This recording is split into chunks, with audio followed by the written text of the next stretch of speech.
서울 마포구의 한 아파트입니다. 전용 면적 59제곱미터의 지난 9월 매매 가격은 17억 원. 그런데 지난달에는 15억 원에 거래돼 2억 원이 떨어졌습니다.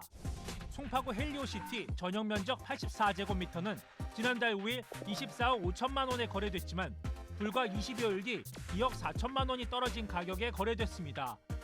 TBS는 올해 들어 서울에서 거래가 가장 많았던 99개 아파트 단지의 최근 한 달간 실거래가 내역을 모두 분석해봤습니다. 이 중 특정 평형대에서 직전 신고가 대비 거래 가격이 떨어진 단지는 모두 34곳에 달했습니다. 이렇게 가격 하락 사례가 확인된 단지는 강남권과 비강남권 가릴 것 없이 서울 15개 자치구에 퍼져 있었습니다. 한 부동산 정보업체가 서울 전체 아파트를 대상으로 조사한 결과에서도 거래 가격이 내려간 단지는 약 10%에 달했습니다. 최근 한 달간 거래를 서울을 집계해 봤을 때 그 직전 1개월 전 거래 가격 대비 하락 거래되는 게 10%, 상승 거래되는 게 한 14% 정도로 과거보다 하락 거래가 좀 늘기는 했거든요.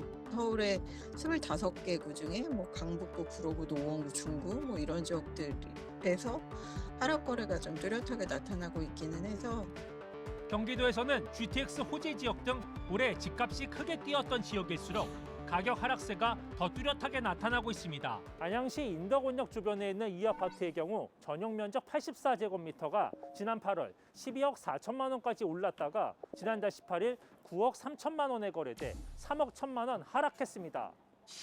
부동산 뱅크의 이달 첫째 주 주간 시황을 보면 경기도 안성시의 아파트 값은 0.18%, 구리시 0.14%, 과천시는 0.1% 내려갔습니다.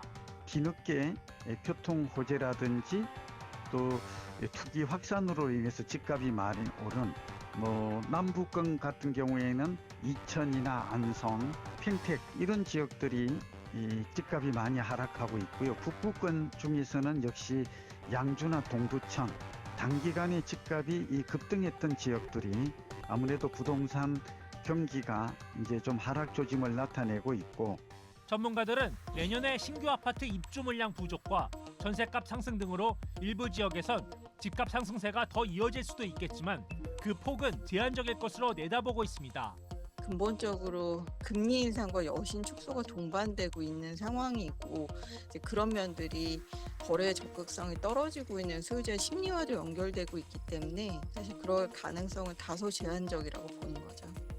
현재 집값이 고점 국면이고 또 지역에 따라서는 한 20% 정도의 거품도 있고, 과거와는 달리 금리가 오르고 또 유동성도 감소하고 있는 여러 가지 점을 감안하면 전세 가격은 오르더라도 매매 가격 상승폭은 상당히 둔화될 것으로 이렇게 전망이 됩니다. 그러면 내년에는 한 5% 내외의 전세 가격 상승이 이루어진다면 매매 가격은 한 3% 정도, 이는 수도권 기준으로 그렇게 예상이 됩니다. 최근 정부가 부동산 양도세 기준을 일부 완화하는 조치에 나섰지만 얼어붙은 주택 거래 시장은 꿈쩍하지 않고 있습니다. 정부가 집값 하락을 앞두고 있다고 공언한 상황에서 내년 대선 등 부동산 정책 변수가 시장 향방을 가릴 것으로 보입니다. 지금까지 시티톡이었습니다.